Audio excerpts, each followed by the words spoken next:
అధికారులపై కోగట్పల్లి ఎమ్మెల్యే మాధవరం కృష్ణారావు ఆగ్రహం వ్యక్తం చేశారు. అభివృద్ధికి నిధులు కేటాయించినా పనుల్లో ఎందుకు జాప్యం చేస్తున్నారని ప్రశ్నించారు. రంగధాం చెరువు నుంచి కోగట్పల్లి బస్ డిపో వరకు నిర్మిస్తున్న నాలా పనులను ఎమ్మెల్యే మాధవరం కృష్ణారావు పరిశీలించారు.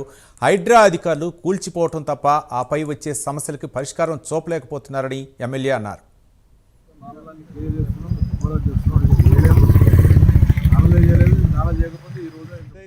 కుక్కట్పల్లి కాన్సెన్స్ లో ఎన్ఎస్డిబి ఫండ్ కింద 103 కోట్లు ఆ రోజున కేటీ రామారావు గారు శాంక్షన్ చేయడం, మైసమ్మ కాముని చెరువు నుంచి సున్నం చెరువు నుంచి మైసమ్మ చెరువు దాకా, అదే ముళ్ళగద్ద చెరువు నుంచి కాముని చెరువు దాకా, మైసమ్మ చెరువు నుంచి మళ్ళా భరత్నగర్ కాలనీ నుంచి దీన్ దయాళ్ నాడు దాకా 103 కోట్లు, ఐడియల్ రంగనాథ్ చెరువు నుంచి డిపో దాకా ఆ రోజున ఉన్నటువంటి ఫండ్ను రిలీజ్ చేసి సుమారుగా 2.5 ఏళ్ళు అయినప్పటికీ కూడా అధికారులకు ఎన్నిసార్లు చెప్పినప్పటికీ కూడా కనీసం ఇక్కడ ఉన్నటువంటి ఐడియాలకు సంబంధించినటువంటి కింద ఉన్నటువంటి పట్టదారులు సహకరిస్తామన్నప్పుడు కూడా అధికారుల చలనం లేదు. 2 సంవత్సరాల నుంచి ఇప్పటి 10-15 సార్లు వచ్చి నాలను వర్క్ స్టార్ట్ చేయండి, కాంట్రాక్ట్ అలాట్మెంట్ అయ్యండు, నిధులు శాంక్షన్ అయింది, పాత గవర్నమెంట్ ఇచ్చింది, దీన్ని వర్క్ చేయమంటే కూడా ఇక్కడ ఉన్నటువంటి ఆఫీసర్లు కానీ, ప్రాజెక్ట్ ఆఫీసర్లు కానీ, టౌన్ ప్లానింగ్ ఆఫీసర్లు కానీ, ఇరిగేషన్ డిపార్ట్మెంట్ కానీ, మున్సిపల్ కమిషనర్ కి మా కార్పొరేటర్లు ఎన్నిసార్లు మొరబెట్టుకున్నప్పటికీ కూడా ఈ రోజు వరకు కూడా స్పందించలేకపోవడం అనేది బాధాకరం. మొన్న హైడ్రా కమిషనర్ వచ్చి తట్టా వచ్చి ధన్మన్ 4